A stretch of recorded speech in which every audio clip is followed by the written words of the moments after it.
Welcome everybody back to another episode review video for last night's episode of The Walking Dead. This was Season 8, Episode 13, entitled Do Not Send Us Astray. Okay guys, so as always, we did predictions for this episode back on Thursday. We always do predictions on Thursday, reviews on Monday, stuff like that. You guys know that by now. I mean, seriously. Really, why wouldn't you? So we kind of predicted that this episode would kind of lead to a fight, a battle between the Saviors and between the Hilltop. What I didn't expect was that to happen basically right away. As soon as the episode started, shit was going down. The Saviors made it to the Hilltop at the gates. The Hilltop basically had an ambush waiting for them, with Daryl coming by and shooting at them and then running into the gates with his motorcycle. Bus kind of cut them off as the Saviors tried to follow him in there, which is a very interesting approach to it. You know, like I said, it was an ambush, but at the same time, they didn't let them into their gates, so they let them get a little close so that they could ambush them. That was kind of the smartest play that they could really do, because defending the wall would have been alright, but the Saviors have a lot more numbers and obviously a lot more guns, a lot more bullets and stuff like that. So they tried to hit him with an ambush, and it actually ended up working quite well. So they all retreated basically into the Hilltop mansion, and the Saviors were essentially left in the courtyard. And as they were approaching the mansion, to circle around back and basically surround the entire place, the Hilltop, the survivors there at the Hilltop basically assaulted them again. They shot out their windows with the machine guns and stuff like that, and gunned down a whole crap load of them. Almost killed Simon as well. And it got pretty close, man. It got pretty close. It was a very action-packed scene, because as that was happening, then we have Rick and crew, Daryl, Carol, Morgan, all of them basically coming out to the field with, AKs, guns, stuff like that, and shooting them, as well as the people from the windows, right?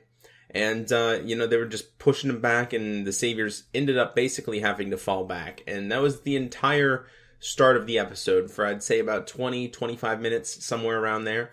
And the last of the episode was sort of the Hilltop dealing with their own internal struggles, if you will.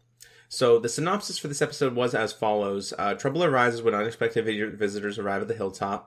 The community is thrust into action, and heartbreaking discoveries are made.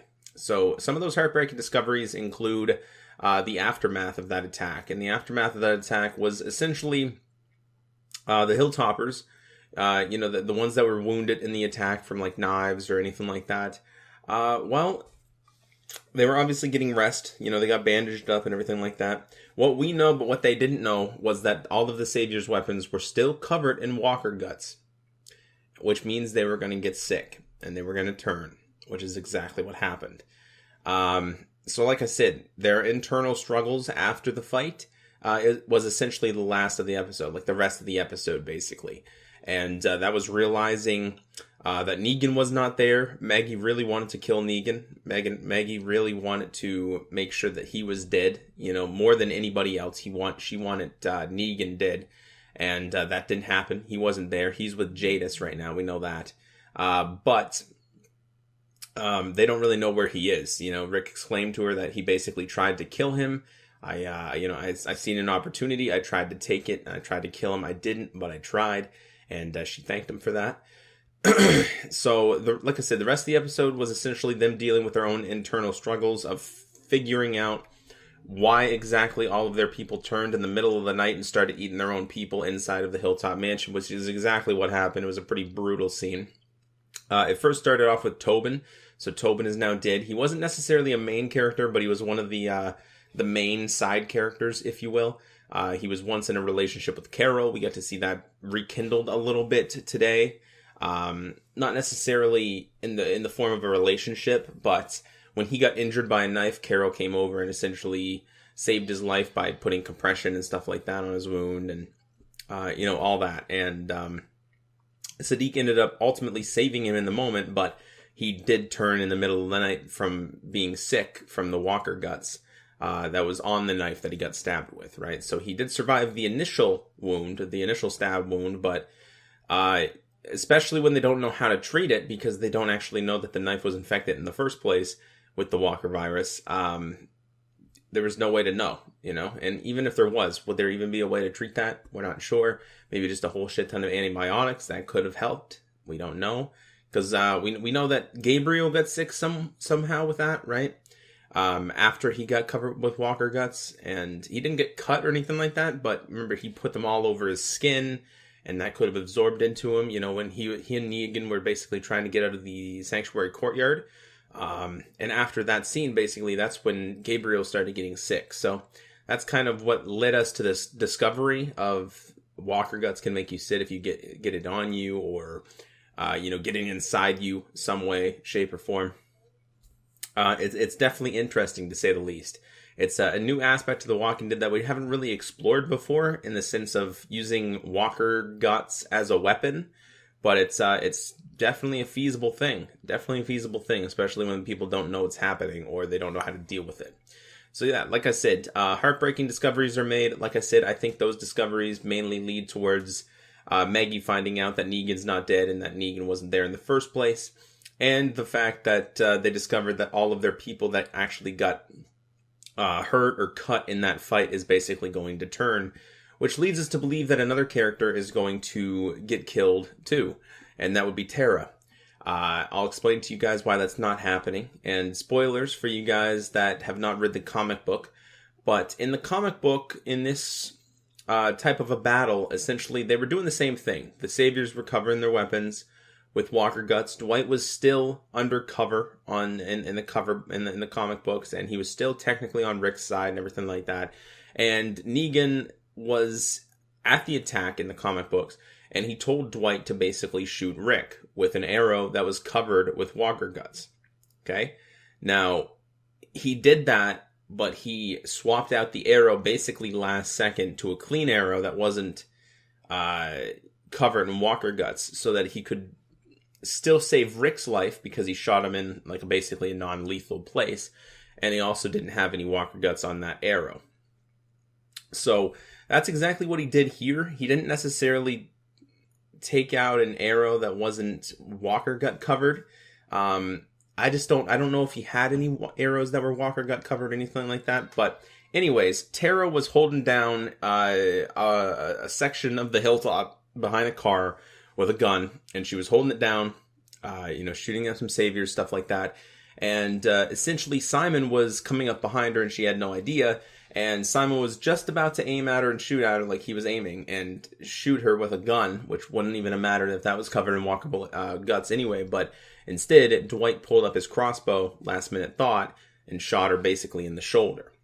Now, right now, everybody thinks that Dwight has turned sides again because he shot Tara, but little did they know he did it to save her life, because she was about to be killed by Simon either way. So he did that to save her life, provide her with an injury that may have looked lethal, but was not, obviously, in the long run. And now everybody there at the hilltop is thinking that Tara might die, and Tara's thinking that she might die because maybe that was laced with walker guts as well. But like I said, it was Dwight. Daryl's really mad and fuming, like he should have killed him and stuff like that when he had the chance. And that's kind of the opposite now, because Tara was the one that wanted to kill him. She wanted him dead constantly for what happened to for what happened to Denise, right, her girlfriend.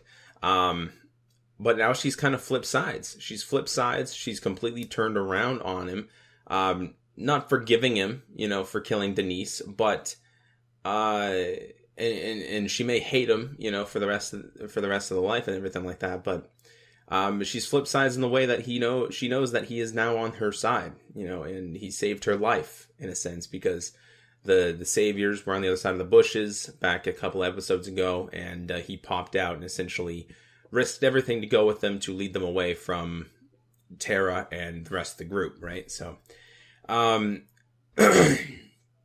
he saved her life, and she thanks him for that. But at the same time, now they're kind of confused. Like, is he on their side, or is he back on the Savior's side? What's going on with Dwight at this point? Tara kind of blames herself for pushing him away because he was on her side.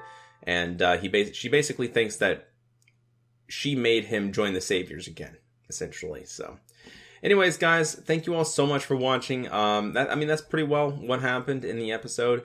There was some other things too, like the prisoners. They actually ended up escaping because of the fucking kid, man. Honestly, I don't even want to talk about him. He pisses me off just thinking about his ass. So yeah, the saviors that were caged up did escape. Some of them did. Some of them that were that didn't necessarily want to run and become a part of Maggie's group, because earlier in the episode, Simon basically did away with them. Maggie threatened their lives, and Simon was like, fine, whatever, fuck it, kill him. I don't care. Who cares? Who gives a shit? So they don't really want anything to do with him anymore, with Simon or Negan or anything like that. So the ones, like the leader there, the saviors, like the really nice guy, he seems really nice at least. He wants to prove his loyalty to Maggie now. So he and a few others actually didn't end up running from the hilltop, and actually are trying to sit there and close the gates from walkers, so that they can help. And that's pretty well how the episode ended, honestly. I mean, there was some more things that happened, you know, more people getting ready, stuff like that. Like I said, the whole rest of the episode after the fight was essentially them dealing with that internal struggle of their own people turning, and, you know, they had to deal with some walkers, stuff like that. They had to figure out exactly what happened and how they were turning, because none of them were bit, right? And anyways, guys, it's really interesting. I'm excited, man. I'm excited for next week's episode. All Out War is coming to an end now. It's concluding here pretty soon, so I'm excited, man. I'm excited. Season 8, episode 14, rather, will be obviously next week. And from there, we only have, 14, 15, and 16? So, I mean, we only have 3 episodes left, guys. We're coming to an end. We're coming to a close here. And things are going to start getting pretty serious. And kids don't know how to shut the fuck up, I guess. You probably heard that. If you didn't, my apologies. If you did, my apologies. Either way, thank you all so much for watching, and I will see you guys on the next video. Take care, everybody.